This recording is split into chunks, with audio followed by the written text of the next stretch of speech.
أعزائي الطلاب على جميع مستوى الجمهورية، طلاب المرحلة الإعدادية، أهلا ومرحبا بكم في قناتنا الخطة السرية للدراسات الاجتماعية. أهلا بك يا صديقي. طيب يلا يا ولاد نحل معانا الفيديو. الحل بتاع كتاب الامتحان هيبقى مقسوم على جزئين يا ولاد. أول حاجة بيقول لك دائرة إيه؟ فين رقم واحد؟ أدي الدائرة دي، الدائرة الإيه يا ولاد؟ تعال نحل بالأحمر. دي الدائرة القطبية الشمالية. طيب رقم اتنين، خط طول ده جرينتش يا ولاد، يبقى ده خط طول رئيسي، خط جرينتش. خلي بالك ان خط جرينتش ده لا يمر بآسيا، وممكن ما يقولكش آسيا، لا يمر بأكبر قارات العالم من حيث المساحة. طب رقم تلاتة، المحيط. تعالى نمسح الكلام ده بقى. تلاتة، المحيط الايه يا ولاد؟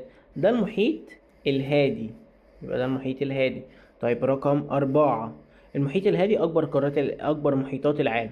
أربعة ده بحر ايه يا ولاد؟ هنا ده البحر، بحر العرب، يبقى ده بحر الايه؟ بحر العرب يا مستر. طيب قلت لك على فكرة في سلسلة اسمها ايه يا ولاد؟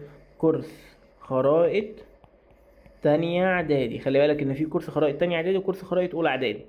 رقم خمسة، البحر. فين خمسة يا ولاد؟ ادي اهو، ده بحر ايه؟ ده البحر الاسود. طيب ستة، ارخبيل. اهو يا ولاد، ارخبيل ايه ده؟ ارخبيل اليابان، ارخبيل اليابان. سبعة، ارخبيل اندونيسيا يا مستر، اندونيسيا اهو. سبعة يا ولاد. فيلا نمسح كل ده تاني. تعال نكمل. رقم تمانية، جزيرة سريلانكا، سريلانكا، جزيرة سريلانكا. تسعة، هضبة الدكن. رقم عشرة، هضبة شبه الجزيرة العربية، شبه الجزيرة، شبه الجزيرة العربية. رقم حداشر، حداشر فين يا ولاد؟ اهي. طيب أما هنا في أوروبا في هضبة حداشر، دي هضبة فرنسا الوسطى. رقم اتناشر، رقم اتناشر، نهر. ده نهر ايه يا ولاد؟ ده نهر الدنوب، بيصب فين؟ في البحر الأسود، يبقى نهر الدنوب بيصب في البحر الأسود. رقم تلاتاشر، تلاتاشر يا ولاد، نهر، نهر جيتسي، نهر اليان جيتسي، وهو أكبر أنهار آسيا، ورقم تلاتة عالميا. رقم أربعة، نهر ايه يا ولاد؟ نهر ايه؟ أمور، نهر أمور. طيب حلو يا مستر، تعال نكمل، تعال نحل. قالك بتشترك قارتي آسيا وأوروبا في وجود سواحل لهما. يعني آسيا شبه أوروبا في السواحل الإيه؟ قالك بص بقى، آسيا وأوروبا من جهة الشمال المحيط القطبي الشمالي، يبقى المحيط القطبي الشمالي. يلا نكمل. طيب من ناحية يا ولاد بيشتركوا كمان في بحر قزوين والبحر الأسود والبحر المتوسط، ده كله من جهة إيه يا ولاد؟ من جهة إيه؟ الجنوب بتاعها. يبقى بتشتركوا في بحر قزوين وبحر الأسود والبحر المتوسط والمحيط الأطلنطي، يبقى الإجابة رقم ب. طب المحيط الهادي يا مستر؟ لا، المحيط الهادي ده جنب آسيا بس، يبقى ما ينفعش، يبقى دي غلط. طب بحر اليابان؟ طب دي في آسيا بس، ما ينفعش. خليج بنغال دي في آسيا بس، برضو ما ينفعش. يبقى يا ولاد هي رقم، الإجابة رقم إيه يا ولاد؟ الإجابة رقم ب. تعال نكمل. أي من القارات الآتية تقترب عن طريق المضايق من قارتي آسيا وأوروبا؟ يعني بتقترب آسيا وأوروبا. أي من القارات الآتية تقترب عن طريق المضايق من قارتي آسيا وأوروبا؟ يعني بيقول لك إيه هي القارة اللي قريبة من آسيا وأوروبا؟ قارة طبعا أفريقيا، قريبة من آسيا عند مضيق باب المندب، وأوروبا عند مضيق جبل طارق. طب تتصل قارة آسيا بريا بقارتي، بريا أول حاجة تتصل بريا بقارة أفريقيا عن طريق شبه جزيرة سيناء. وأوروبا يا ولاد، وأوروبا عن طريق إيه يا ولاد؟ جبال أورال. يبقى أفريقيا وإيه؟ وأوروبا. تتصل يا ولاد، مش تنفصل، مش جبال أورال، لا هي في إيه يعني آسيا. أوروبا هي امتداد طبيعي لآسيا. طيب من اوجه الشبه بين بحر تيمور والبحر الاحمر، ان الاتنين بقى، بص بقى، ان الاتنين يا مستر بحر تيمور بيفصل بين اسيا واستراليا، اما البحر الاحمر بين اسيا وافريقيا، يبقى الاتنين يا ولاد بيفصلوا بين قارتين. طيب هما الاتنين متشابهين في امتداد الطولي؟ لا، بحر تيمور بالعرض والبحر الاحمر بالطول. طيب بيختفي منهما المضايق؟ لا طبعا. حلقة وصل بين محطتين؟ لا، هما بيفصلوا بين قارتين مش بيوصلوا بين حاجتين. تنتشر الظاهرة الجغرافية التي تعرف بالأرخبيل من سواحل قارة آسيا. أول حاجة عندنا السواحل الشرقية يا ولاد، والسواحل الجنوبية الشرقية. يبقى الشرقية والجنوبية الشرقية عندنا زي أرخبيل اليابان وأرخبيل الفلبين وأرخبيل أندونيسيا. طيب بيقولك في حالة خروج سفينة من البحر الأسود فعليها حتما الاتجاه إلى مضيق إيه الأول يا ولاد؟ قالك لو هيمشي من البحر الأسود هتمشي من مضيق البسفور، بعد كده الدردنيل، لأن البسفور هو الأول فهي خارجة من البسفور يا ولاد. يعني أنا هوضح لك، بص يا برنس، ادي ده البحر الاسود، احنا عندنا هنا بيقول لك السفينه خارجه من هنا، تمام؟ ده اصلا اللي فوق مضيق البسفور، واللي تحت مضيق الايه يا ولاد؟ مضيق الدردنيل. يبقى البسفور وايه يا ولاد؟ والدردنيل، مضيق البسفور والدردنيل. طيب يبقى هتخرج الاول الى مضيق ايه يا ولاد؟ البسفور. طيب قال لك يصل مضيق هرمز بين ايه وايه يا ولاد؟ مضيق هرمز بين خليج عمان والخليج العربي. يلا تعالى نشوف كده. يلا يا مضيق يا هرمز، انت بين ايه؟ قال لك بين خليج عمان والخليج الايه العربي، بين خليج عمان والخليج العربي، بين خليج عمان والخليج العربي. طيب القارة التي تحتل المرتبة الأولى بين قارات العالم من حيث المساحة، القارة اللي موجودة طبعا قارة آسيا يا ولاد. طيب يمر بجزر أندونيسيا إحدى دوائر العرض الرئيسية، طبعا دائرة إيه يا ولاد؟ دائرة الاستواء. ثواني يا ولاد، حاجة بسيطة.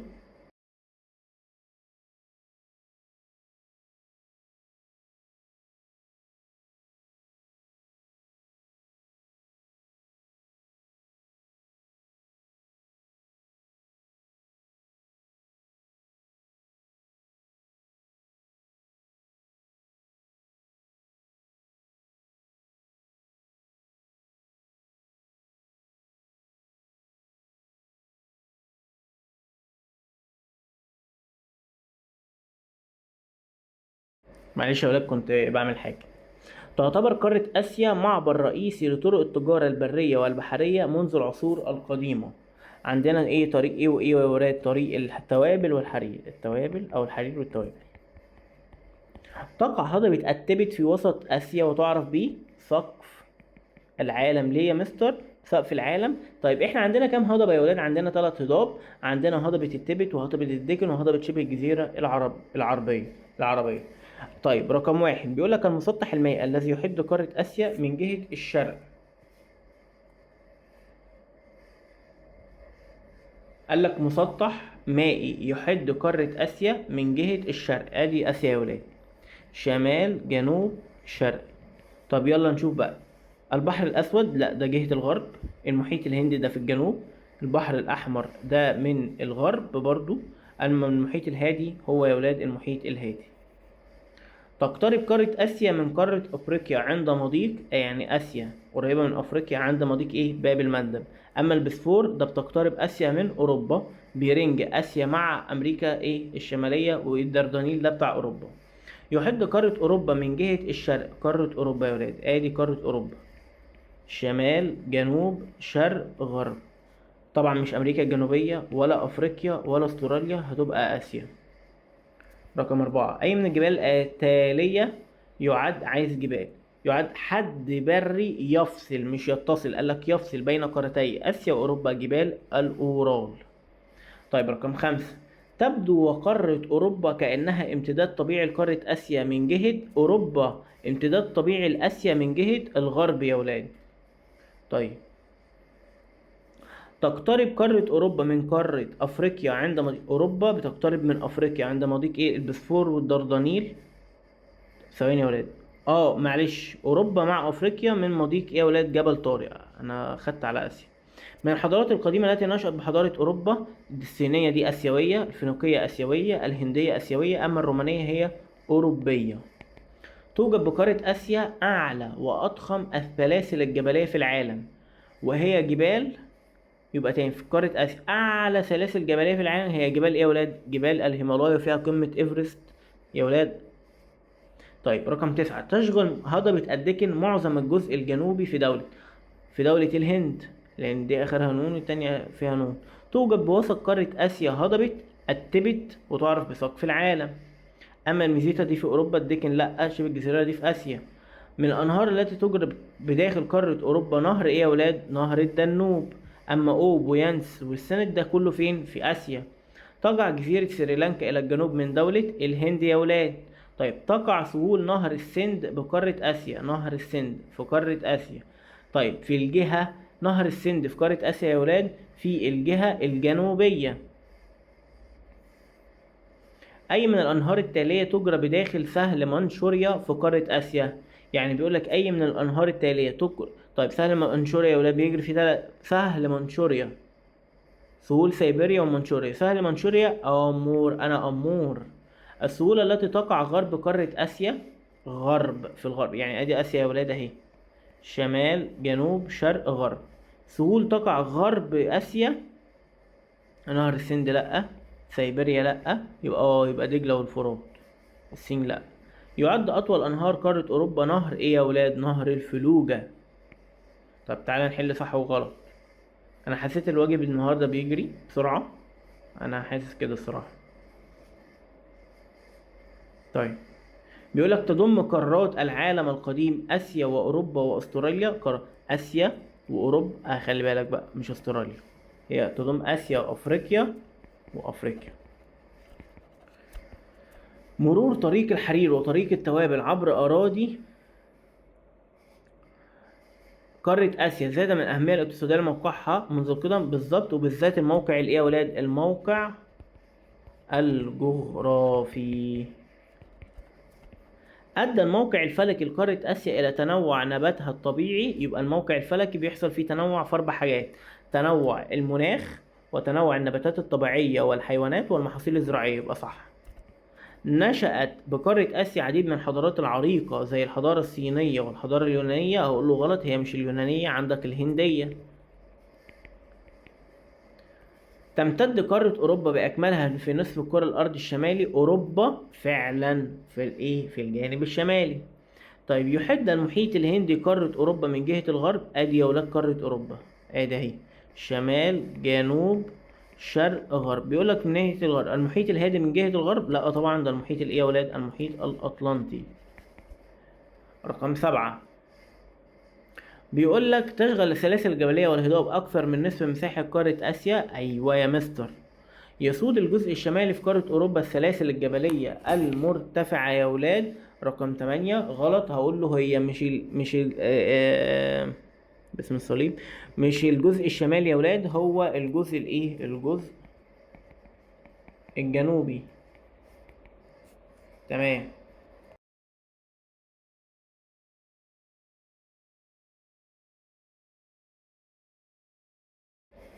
تعال نكمل يا ولاد. تعد قمة مون بلان أعلى قمة جبلية في العالم. لا، هي مش قمة مون بلان يا ولاد، هي قمة ايه يا ولاد؟ قمة إيفرست. يوجد بقارة أوروبا عدد قليل من الهضاب ومنها هضبة الميزيتا. خليكم بقى معايا، هعمل حاجة عشان بعمل لكم مونتاج على فيديوهات تانية، خليكم معايا.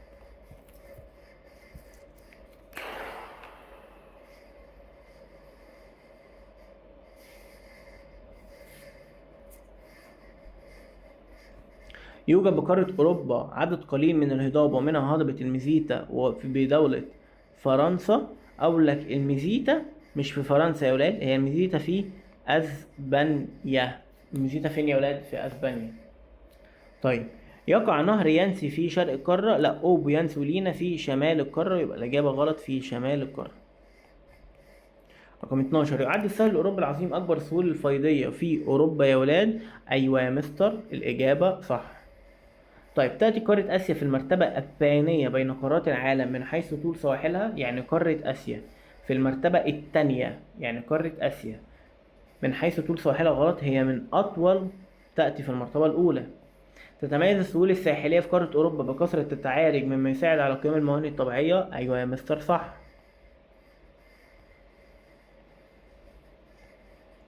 تهدد التغيرات المناخية والتلوث السهول الساحلية بقارتي آسيا وأوروبا. هقول لك صح.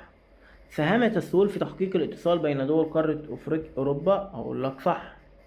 طيب ماشي يا ولاد. أكبر قارات العالم من حيث الامتداد الفلكي يا ولاد هي قارة إيه؟ قارة آسيا. المضيق الذي يفصل بين آسيا وأمريكا الشمالية بيرن، يبقى بيرنج يا ولاد. مجموعة من الجزر المتجاورة الأرخبيل. أعلى قمة جبلية في العالم وتبلغ ارتفاعها قمة إيفرست. سلسلة جبلية تمتد بقارة أوروبا بين دولتي فرنسا وأسبانيا. سلسلة جبال البرانس. أشوفكم يا ولاد في الجزء التاني. هنحل شوية الحاجات الحلوة الجميلة خالص دي، وربنا معانا.